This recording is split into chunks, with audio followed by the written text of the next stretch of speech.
یا ایھا الذین آمنوا توبوا الی اللہ توبۃ نصوحا،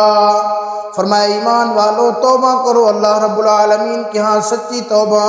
جو بندہ سچی توبہ کرتا ہے اللہ رب العالمین اس کے زندگی کے سارے گناہوں کو معاف فرما دیتے ہیں۔ توبہ سچی ہونی چاہیے، دل سے ہونی چاہیے اور اس نیت سے ہونی چاہیے اللہ جتنا بھی ساری کی ساری زندگی میری گناہوں کے اندر گزری، تیری نافرمانی کے اندر گزری، تیرے احکامات کو توڑنے میں گزری، تیرے پاک پیغمبر صلی اللہ علیہ وسلم کے حکموں کو چھوڑنے میں گزری، اللہ میں اپنی ساری سابقہ زندگی کے اوپر توبہ کرتا ہوں، اللہ میں سچے دل سے معافی مانگتا ہوں، مجھے معاف فرما دے۔ جب انسان سچے دل سے توبہ کرتا ہے اللہ رب العالمین اسے معاف فرما دیتی ہے۔ حدیث پاک کے اندر آتا ہے التائب من الذنب کمن لا ذنب لہ، جب انسان توبہ کرتا ہے اللہ رب العالمین کے حضور تو توبہ جس کی قبول ہو جاتی ہے، فرمایا اس طرح ہوتا ہے جیسے اس نے گناہ کیا ہی نہیں ہے۔ یہ ذہن میں رکھ لو میرے بھائی، ہم جو بھی نیک عمل کرتے ہیں، یہ جو بھی بدعمالی کرتے ہیں، یہ زمین بھی قیامت والے دن گواہی دے گی۔ یہ مسجد کی زمین آئے گی، یہ کہے گی اللہ میں اس کے سجدوں کی گواہ ہوں۔ یہ زمین کہے گی اللہ مولانا حفیظ اللہ طاہر صاحب یہاں قرآن سناتے تھے، یہ رانا صاحب یہاں قرآن سنا کرتے تھے، یہ ملک صاحب قرآن سنا کرتے تھے۔ یہ مسجد کی زمین آ کے کہے گی اللہ رانا صاحب صبح تہجد کے وقت آتے تھے، میں اس کے تہجد کے سجدوں کی گواہ ہوں۔ یہ مسجد کی زمین آ کر بتائے گی اللہ یہ صبح بیٹھ کر قرآن کی تلاوت کیا کرتا تھا، میں اس کے قرآن پڑھنے کے قرآن کے الفاظ کی گواہی دیتی ہوں۔ اگر خدا نخواستہ انسان گناہ کرتا ہے، کوئی انسان زنا کرتا ہے، کوئی انسان چوری کرتا ہے، کوئی انسان رشوت کھاتا ہے، کوئی انسان سود کھاتا ہے، کوئی انسان جھوٹ بولتا ہے، کوئی انسان غیبت کرتا ہے، تو قیامت والے دن یہ زمین آ کر کہے گی اللہ اس نے میرے اوپر تیری یہ نافرمانی کی تھی، اللہ میرے اوپر اس نے تیری یہ بغاوت کی تھی۔ لیکن فرمایا جو بندہ توبہ کر لیتا ہے، جو اللہ سے سچی معافی مانگ لیتا ہے، سچے دل سے توبہ کر لیتا ہے، حدیث پاک کے اندر آتا ہے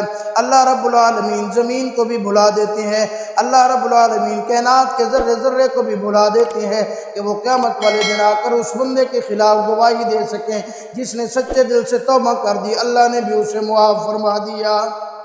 حدیث پاک میں آتا ہے فرمایا اللہ رب العالمین اپنی شان کے مطابق یوں ہاتھ پھیلا کے بیٹھے ہیں کہ کس وقت میرا گنہگار بندہ آئے میرے ہاتھ کے اوپر آ کر توبہ کر لے، میرے ہاتھ کے اوپر آ کر معافی مانگ لے، میں اللہ غفور الرحیم اس کی توبہ کو قبول کر کے اس کی زندگی کے سارے گناہوں کو معاف فرما دوں۔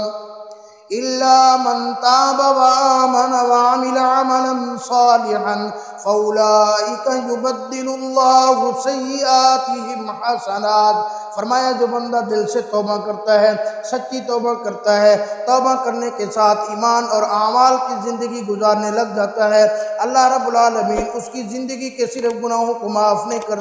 دیتے بلکہ اس کی زندگی کے پچھلے سارے گناہوں کو یبدل اللہ سیئاتہم حسنات، ان کو نیکیوں کے اندر تبدیل کر دیتے ہیں۔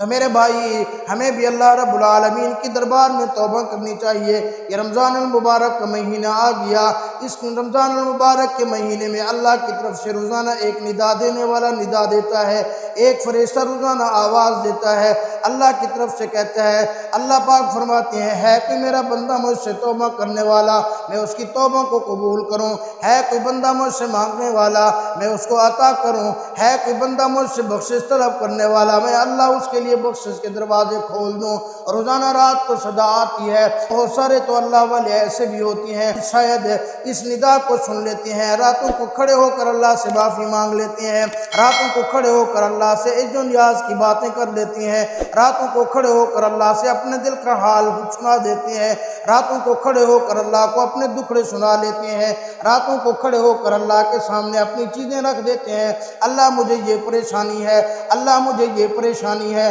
اللہ مجھے یہ ٹینشن ہے۔ اللہ کی قسم تو دنیا والوں کو سناتا ہے، تو دنیا والوں سے اپنے دکھ شیئر کرتا ہے، تو دنیا والوں سے اپنی باتیں شیئر کرتا ہے جو کچھ کر نہیں سکتے، بلکہ الٹا تیری حالات کے اوپر وہ ہنستے ہیں، الٹا تیرے حالات کے اوپر وہ مسکراتے ہیں، الٹا تیرے حالات کا وہ مذاق اڑاتے ہیں۔ اللہ کی قسم اس دربار کے اندر ذرا اس کو اپنے حالات سنا، ذرا اس کے سامنے اپنے دکھڑے سنا، ذرا اس کے سامنے اپنی زندگی کے حالات رکھ کر اس سے معافی مانگ، اور مانگ لے پھر اس سے، دیکھ اللہ اکبر، شاید ابھی تیری دعا بھی پوری نہیں ہوئی ہوگی، اللہ رب العالمین تیری زندگی کے سارے دکھڑے ختم فرما دیں گے۔ ذرا اس اللہ سے مانگنا تو سیکھ میرے بھائی۔ آج رمضان المبارک کے مہینے کے اندر اللہ رب العالمین نے تجھے اور مجھے بڑی نعمتیں عطا فرمائی ہیں، تجھے اور مجھے بڑی نعمتوں سے نوازا ہے۔ آج تیرے میرے دسترخوان کے اوپر کتنی قسم کی نعمتیں آتی ہیں، تیرے میرے دسترخوان نعمتوں سے بھرا ہوا ہوتا ہے۔ آج ذرا امام الانبیاء صلی اللہ علیہ وسلم کی بارگاہ اقدس کے اندر ذرا ان کی زندگی کا مطالعہ تو کر، ذرا سیرت کا مطالعہ تو کر، صحابہ اکرام رضوان اللہ علیہم اجمعین کی زندگی کا مطالعہ کر۔ اللہ اکبر۔ فرمایا ایک مرتبہ امام الانبیاء صلی اللہ علیہ وسلم، آخری واقعہ عرض کر کے بات ختم کرتا ہوں، تشریف فرماتے، ایک بوڑھا غیر مسلم آیا حضور صلی اللہ علیہ وسلم کی بارگاہ میں، مسلمان بھی نہیں ہے، کہنے لگا میں نے سنا ہے آپ اللہ کے نبی ہیں، بڑے با اخلاق ہیں، مجھے سواری کی ضرورت ہے، سواری تو دے دیجئے۔ حضور صلی اللہ علیہ وسلم نے صحابہ سے اعلان کر دیا، ایک غیر مسلم کے لیے حضور صلی اللہ علیہ وسلم نے اعلان کر دیا کوئی ہے جو اس کو سواری دے دے۔ حضرت عبادہ ابن صامت رضی اللہ تعالیٰ عنہ کھڑے ہوئے، اپنی اونٹنی پیش کر دی۔ اللہ اکبر۔ اس کے علاوہ اس بوڑھے نے کہا، دوسرا اس نے کہا یا رسول اللہ مجھے کپڑوں کی بھی ضرورت ہے، میرے کپڑے پھٹے ہوئے ہیں، اگر مجھے کوئی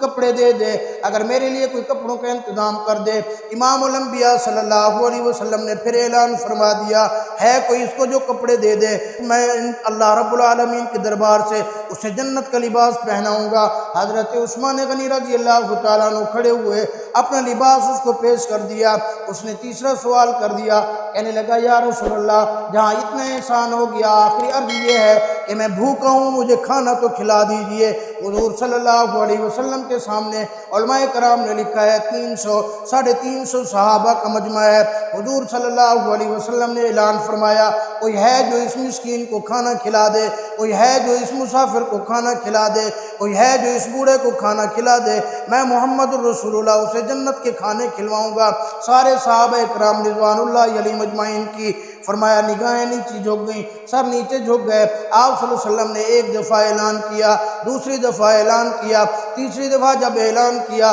حضرت سلمان فارسی رضی اللہ تعالیٰ عنہ کھڑے ہو گئے، عرض کیا یا رسول اللہ آپ نے 3 مرتبہ اعلان فرمایا، آپ ایک مرتبہ بھی اعلان کرتے تو ہم اپنی گردنیں بھی اپنے آپ کے لیے کٹوانے کے لیے تیار ہے۔ آپ نے تیسری مرتبہ اعلان کیا، کوئی بھی نہیں اٹھا۔ اس کا مطلب ہے کسی کے گھر کے اندر اتنا فرصت نہیں کہ ایک مہمان کو کھانا کھلا سکیں۔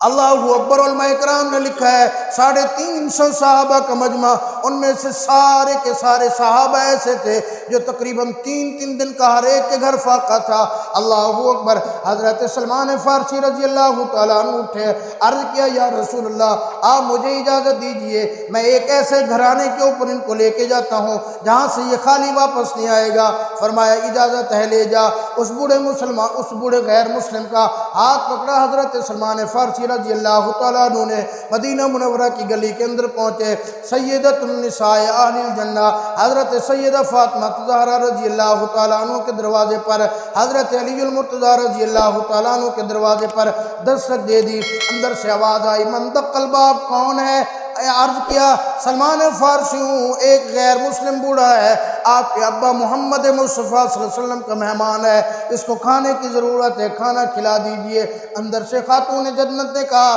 کہاں ہو چاچا سلمان، دیکھ میرے باہر حسن و حسین کھیل رہی ہیں، 3-4 دن کا فاقہ ہے، آج تو فاقے کی یہ حالت ہے کہ ان کے چہرے بھی بگڑے ہوئے ہیں بھوک کی وجہ سے۔ اللہ اکبر۔ ہمارے تو اپنے گھر کے اندر کچھ بھی نہیں ہے۔ حضرت سلمان واپس جانے لگے، پھر واپس بلایا، فرمایا او چاچا سلمان ذرا ادھر آ جائیے۔ اللہ اکبر، دروازے کے قریب آئیے، دروازے کے قریب پہنچے، اپنا دوپٹہ اتارا، وہ دوپٹہ اللہ کی قسم جس دوپٹے کا فرشتے بھی حیا کرتی ہیں، کہا چاچا سلمان یہ دوپٹہ لے کر جاؤ فلاں جگہ شمعون یہودی کی دکان ہے، اس کو یہ دوپٹہ دو، بولو یہ گروی رکھ دے، جب ہمارے پاس فرصت آئے گی ہم تمہیں یہ مال دے کر اپنا دوپٹہ لے لیں گے، ہمیں راشن چاہیے، اللہ کے رسول صلی اللہ علیہ وسلم کا مہمان ہے، اسے کھانا کھلانا ہے۔ حضرت سلمان فارسی وہ دوپٹہ لے کے پہنچے۔ میرے بھائی ذرا توجہ رکھنا، جب تو شام کو بیٹھے اپنے دسترخوان کے اوپر،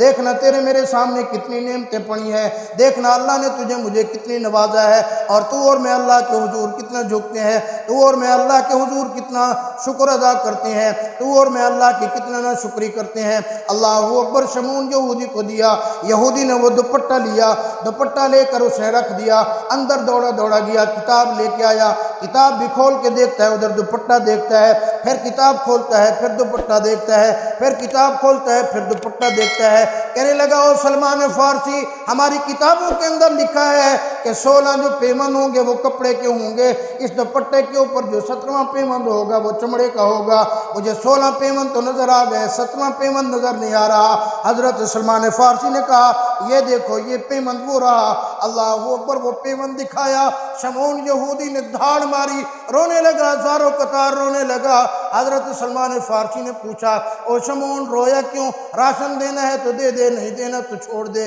وہ رونے لگا، رو کے کہنے لگا او سلمان فارسی بات یہ نہیں ہے، بات اصل میں یہ ہے کہ ہم نے اپنی کتابوں میں پڑھا ہے کہ ایک آخری پیغمبر صلی اللہ علیہ وسلم آئیں گے، اللہ اکبر، ان کی بیٹی ایک غیر مسلم مسافر کے لیے، ایک بوڑھے غیر مسلم مسافر کو کھانا کھلانے کے لیے ان کے اپنے گھر میں فاقہ ہوگا، لیکن ایک مہمان کے کھانے کے لیے اپنا دوپٹہ وہ گروی رکھے گی ایک یہودی کے پاس۔ مجھے نہیں معلوم تھا وہ یہودی میں ہی ہوں، یہ دوپٹہ آج میرے پاس آیا، اس نے جلدی جلدی جاؤ تو لے، کہنے لگا او سلمان فارسی یہ جاؤ ان کے گھر دے کے آ جاؤ، جاؤ دے کر ذرا جلدی جلدی واپس آ جانا۔ حضرت سلمان نے پوچھا کیا بات ہوئی؟ کہنے لگا کہ جلدی کرنا، مجھے امام الانبیاء صلی اللہ علیہ وسلم کی بارگاہ میں لے چلو، یہ نہ ہو کہ مجھے موت آ جائے اور میں بغیر کلمے کے اس دنیا سے رخصت ہو جاؤں۔